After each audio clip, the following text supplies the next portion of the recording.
नमस्कार दोस्तों, मैं हूं रोशन और आप देख रहे हैं जीके अफेयर्स यूट्यूब चैनल। दोस्तों, इस चैनल पे आपको जनरल अवेयरनेस के प्रीवियस ईयर पेपर डिस्कस करेंगे। जितने भी एग्ज़ाम होते हैं उसका प्रीवियस ईयर पेपर यहां पर आपको मिल जाएगा जनरल अवेयरनेस के सेक्शंस को। तो आपको इस चैनल को सब्सक्राइब करके बेल आइकन को ज़रूर प्रेस रखना है और इस वीडियो को अपने दोस्तों के साथ भी शेयर करना है।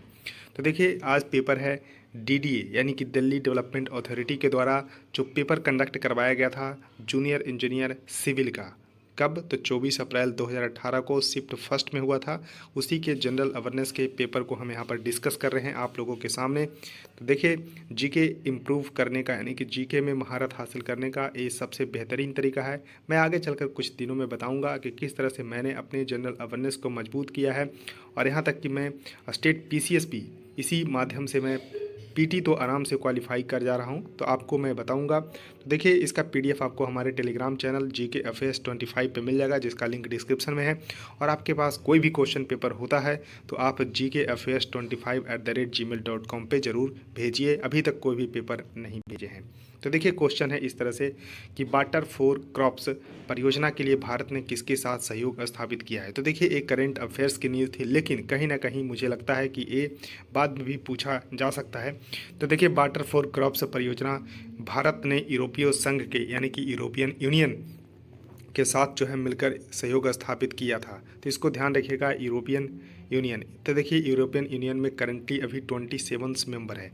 पहले 28 थी, लेकिन जैसा कि आपको पता होगा कि ब्रिटेन जो है बाहर हो चुका है, ब्रेग्जिट कंप्लीट हो चुका है, तो अब 27 मेंबर है।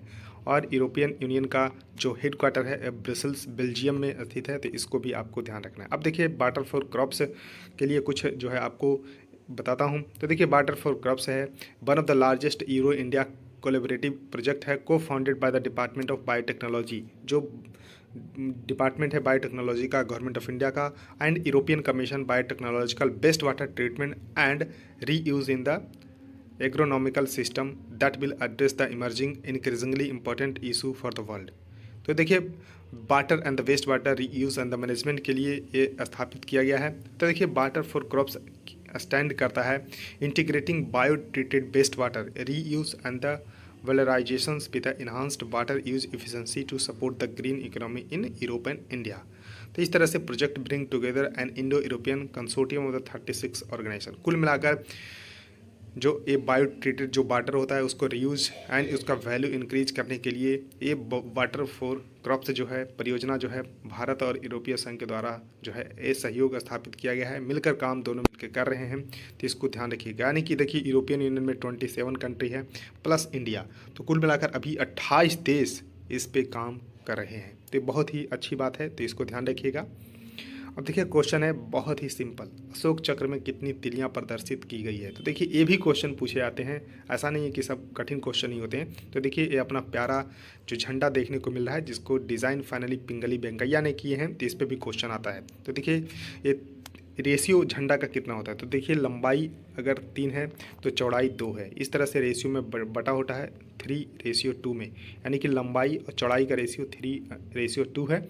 इसमें बटा होता है ऊपर केसरिया, बीच में सफ़ेद और आपको नीचे जो है हरा रंग की पट्टी होती है और बीच में आपको नेवी ब्लू रंग का चक्र होता है, जिसमें 24 स्पोक यानी कि 24 तिलियाँ होती है। यही क्वेश्चन में आपसे पूछा गया है।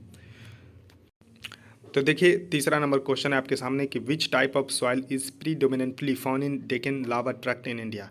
तो देखिए, यानी कि दक्कन क्षेत्र में किस तरह की जो है मिट्टी पाई जाती है। तो देखिए, दक्कन क्षेत्र में जो मिट्टी पाई जाती है वो ब्लैक सॉइल यानी कि काली मिट्टी पाई जाती है। तो काली मिट्टी, और पूछा जाता है कई बार एग्जाम में कि काली मिट्टी किस तरह की खेती के लिए प्रसिद्ध है। तो कपास, यानी कि कपास के लिए उपयुक्त मिट्टी जो है वो है आपको ब्लैक सॉइल, यानी कि कॉटन के लिए black soil is very important. तो इसको ध्यान रखिएगा। अब देखिए, मैप के माध्यम से आपको मैं बताता हूँ कि कहाँ पर किस तरह की मिट्टी पाई जाती है। तो देखिए, ये रेंज आपको हिमालयन रेंज है। हिमालयन रेंज में आप क्लियरली देखने को मिल रहा है कि फॉरेस्ट एंड माउंटेनियस सॉइल देखने को मिल रहा है। तो इस तरह से आपको हिमालयन रेंज में फॉरेस्ट एंड माउंटेनियस सॉइल देखने को मिलता है। उसके बाद यहाँ पर नीचे आ रहे हैं तो नॉर्दर्न प्लेन। नॉर्दर्न प्लेन में आपको पता होना चाहिए कि बहुत सारी भारत की महत्वपूर्ण नदियाँ जैसे गंगा, यमुना, इस तरह की नदियाँ जो हैं नॉर्दर्न प्लेन में देखने को मिलती है। तो यहाँ पर जो है अलुवियल सॉइल मिलती है। अलुवियल सॉइल, तो इसको ध्यान रखिएगा। अलुवियल सॉइल जो कृषि के दृष्टि से बहुत ही महत्वपूर्ण है। तो देखिए एक क्वेश्चन से मैं बहुत क्वेश्चन बताने की कोशिश कर रहा हूँ। तो यहाँ पर एलुवियल सॉइल देखने को मिलता है। उसके बाद यहाँ पर आप आ रहे होंगे, देख रहे होंगे डेक्कन प्लेट्यू यानी कि दक्कन का क्षेत्र है, जिसमें यहाँ पर आपको ब्लैक सॉइल देखने को मिल रहा है। तो ये ब्लैक सॉइल है यानी कि काली मिट्टी, यानी कि दक्कन क्षेत्र में काली मिट्टी देखने को मिलता है। उसके बाद यहाँ पर आप देख रहे हैं इंडियन डिजर्ट। तो इंडियन डेजर्ट में आपको देखने की एरिड सॉइल कुछ देखने को मिलता है, कुछ एलुवियल सॉइल, क्योंकि यहाँ भी नदियाँ कुछ हैं, और कुछ ब्लैक सॉइल। तो ये मिला जुला क्षेत्र यहाँ पर है, तो इसको थोड़ा सा ध्यान रखिएगा। उसके बाद यहाँ पर आपको लेटराइट, जो केरल का ये सब तट है और जो साइड में तट है वो लेटराइट मिट्टी यहाँ पर पाई जाती है, यानी कि वेस्टर्न घाट में यहाँ पर आपको देखने को मिल रहा होगा कि लेटराइट मिट्टी जो है पाई जाती है। तो इसको थोड़ा सा ध्यान रखना है। और देखिए रेड एंड येलो सॉइल देखने को मिलता है। ये जो आपको क्षेत्र है वहाँ पर आपको रेड एंड, और जो नॉर्थ इंडिया में बहुत सारे, देखिए नॉर्थ इंडिया में जो ये आपको असम का क्षेत्र है, जो ब्रह्मपुत्रा का, सॉरी, यहाँ पर जो मैदानी क्षेत्र है वहाँ पर तो एलुवियल सॉइल होगा, लेकिन बाकी और क्षेत्र में आपको रेड एंड येलो सॉइल देखने को मिलता है। यानी कि जो आपको इधर मालवा का पठार वगैरह सब है वहाँ पर आपको रेड एंड येलो सॉइल देखने को मिलता है। तो पूरा जो मैप के माध्यम से मैंने बता दिया है, इसको थोड़ा सा ध्यान रखिएगा। अब देखिए क्वेश्चन है कि भारत का संविधान कब लागू हुआ। बहुत ही इंपॉर्टेंट क्वेश्चन है कि भारत का संविधान लागू कब हुआ। तो देखिए पूर्ण रूप से बन चुका था 26 नवंबर 1949 को। भारत एडॉप्ट उस दिन हुआ कुछ पार्ट, लेकिन जो है कम्प्लीटली यानी कि लागू हुआ 26 जनवरी 1950 को। अब देखिए 26 नवंबर का डेट इंपॉर्टेंट है, क्योंकि संविधान दिवस इस दिन मनाया जाता है 26 नवंबर, क्योंकि 1949 को भारतीय संविधान एडॉप्ट किया गया और कुल बनने में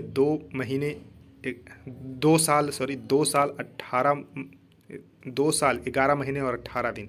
इसको थोड़ा सा ध्यान रखिएगा, देखिए कन्फ्यूजन हो जाती है।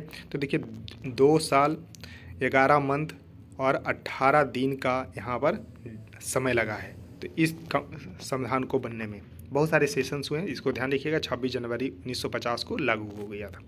अब देखिए क्वेश्चन है कि the pitch of the sound, question है कि the pitch of the sound is higher when we approach a stationary source of the sound with the high speed. यानी कि कोई अगर स्टेशनरी सोर्स यानी कि ऑब्जेक्ट रखा हुआ है उसको अप्रोच करते हैं विद द हायर स्पीड, तो उसका साउंड का जो है पिच जो है हायर हो जाता है। और इसके उल्टा कि अगर हम दूर जाते हैं सोर्स से तो यहाँ पर जो है पिच जो है लोअर हो जाता है। तो किसके कारण होता है, क्योंकि फ्रीक्वेंसी जो है यहाँ पर आपको ध्यान रखना है कि फ्रीक्वेंसी जो है बढ़ जाती है। तो इस तरह से आपको ये कारण होता है। और इसके केस में जब हम दूर जाते हैं तो फ्रीक्वेंसी जो है घट जाती है। तो इस तरह से पिच जो है लो हो जाती है, यानी कि pitch of the sound is higher किसके कारण, क्योंकि फ्रीक्वेंसी बढ़ जाता है जब हाई स्पीड से जाते हैं तब, और जब हम दूर जाते हैं तो फ्रीक्वेंसी कम जाती है जिसके कारण पिच जो है कम हो जाता है। तो ये डॉपलर इफेक्ट कहलाता है। यानी कि कुल मिलाकर सिंपल शब्दों में अगर हम कहें कि किसी स्टेशनरी ऑब्जेक्ट की तरफ हाई स्पीड से जाते हैं तो फ्रीक्वेंसी बढ़ जाती है जिसके कारण जो है पिच बढ़ जाती है, और जब हम दूर जाते हैं विथ हाई स्पीड तो इस तरह से जो है क्या होता है कि फ्रीक्वेंसी घट जाती है जिसके कारण पिच घट जाती है। इस इफेक्ट को डॉपलर इफेक्ट बोलते हैं। तो बस यही कुल मिलाकर आपको ध्यान रखना है। अब देखिए क्वेश्चन है कि नायलॉन, रेयॉन तथा पॉलिएस्टर किस प्रकार के पदार्थ हैं। तो सभी जो है सिंथेटिक फाइबर हैं। इसको ध्यान रखना है कि नायलॉन, रेयॉन और पॉलिएस्टर ये आपको सिंथेटिक फाइबर देखने को मिलते हैं। अब देखिए क्वेश्चन है कि who was elected as the chairman of the Paris based international chamber of the commerce. यानी कि आईसीसी का फुल फॉर्म है, एक तो इंटरनेशनल क्रिकेट काउंसिल है लेकिन एक दूसरा है international chamber of the commerce, जिसका जो है आपको चेयरमैन पूछा जा रहा है। 2016 का करंट अफेयर्स का है, तो उस समय सुनील मित्तल को बनाया गया था। लेकिन इससे ज़्यादा इंपॉर्टेंट है कि इसका हेडक्वार्टर कहाँ पर है, तो पेरिस फ्रांस में है, और इसको फॉर्मेशन किया गया था 1919 में। ये आपको ध्यान रखना है।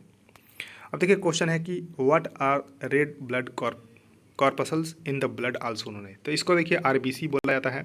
आरबीसी का दूसरा नाम पूछा गया है, तो आरबीसी का दूसरा नाम आपको है इरेथ्रोसाइट। तो इरेथ्रोसाइट इसका दूसरा नाम है, तो इसका तीसरा नंबर जो ऑप्शन है करेक्ट होगा, यानी कि आरबीसी रेड ब्लड कॉर्पसल्स को इरेथ्रोसाइट्स बोलते हैं।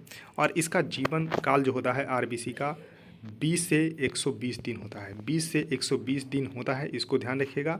और एक दूसरा है WBC जिसको वाइट ब्लड कॉर्पसल्स बोलते हैं, और एक कलरलेस होता है।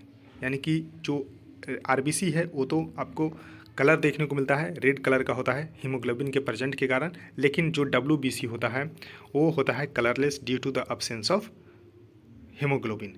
तो इसको बोलते हैं ल्यूकोसाइट। तो इसको ध्यान रखिएगा, ये थोड़ा सा कन्फ्यूजन्स में है। WBC को बोलते हैं ल्यूकोसाइट। ल्यूकोसाइट जो आपको ऑप्शन नंबर 4 में है, ये WBC का नाम है और इसका जीवन काल जो WBC का 2 से 4 दिन मात्र होता है। तो इसको थोड़ा सा ध्यान रखिएगा। और एक देखिए क्वेश्चन मैंने देखा है कि इस तरह से आते हैं कि दोनों का रेशियो पूछते हैं कि हमारे ब्लड में RBC और WBC का रेशियो कितना होता है। तो देखिए RBC और WBC का रेशियो जो है आपको 600:1 होता है। तो 600/1 होता है RBC और WBC का, यानी कि 600 अगर RBC है तो WBC 1 वहाँ पर होगा। अब देखिए क्वेश्चन है कि what was the home ground of the Chennai super Kings team of the IPL cricket of the फरवरी 2018। तो देखिए उस समय कोरोना का कहर नहीं था, तो सभी के होम ग्राउंड और अवे मैच हुआ करते थे जो IPL के मैचेस। तो उस समय जो है आपको MS चिदम्बरम स्टेडियम जो चेन्नई में है वो आपको IPL cricket Chennai super Kings का जो है होम ग्राउंड हुआ करता है। तो इस तरह से आपको थोड़ा सा ध्यान रखना है। उसके बाद क्वेश्चन है कि भारत के उच्चतम न्यायालय की सर्वोच्च रैंकिंग वाला न्यायाधीश कौन होता है। तो होते हैं भारत के मुख्य न्यायाधीश यानी कि चीफ जस्टिस ऑफ इंडिया। तो अभी 49 नंबर के चीफ जस्टिस कौन बने हैं, तो जस्टिस उमेश उदय ललित। तो इसको थोड़ा सा ध्यान रखिएगा। और 50 नंबर का भी क्योंकि 75 दिन का इनका कार्यकाल है, तो इसको थोड़ा सा ध्यान रखना। उसके बाद जस्टिस DY चंद्रचूड़ बनेंगे भारत के जो है मुख्य न्यायाधीश। तो इसको थोड़ा सा ध्यान रखना है। तो भारत के मुख्य न्यायाधीश जो है सर्वोच्च न्यायालय यानी कि उच्चतम न्यायालय की सर्वोच्च रैंकिंग वाला न्यायाधीश होते हैं। तो दोस्तों पूरे क्वेश्चन को मैंने डिस्कस कर लिया है। इसी तरह से इस चैनल पे लगातार जो है पेपर डिस्कस होते रहेंगे और एक मेन सीरीज भी होगी जिसमें सारे पेपर को मैं कंबाइन करके डिस्कस किया करूँगा। उसके बाद सब्जेक्ट वाइज भी आएंगे। बस आपको क्या करना है, सपोर्ट करना है, यानी कि चैनल को शेयर करना अपने दोस्तों के साथ। वीडियो पसंद आती है तो लाइक करिएगा। सो थैंक यू दोस्तों, इस वीडियो में इतना ही।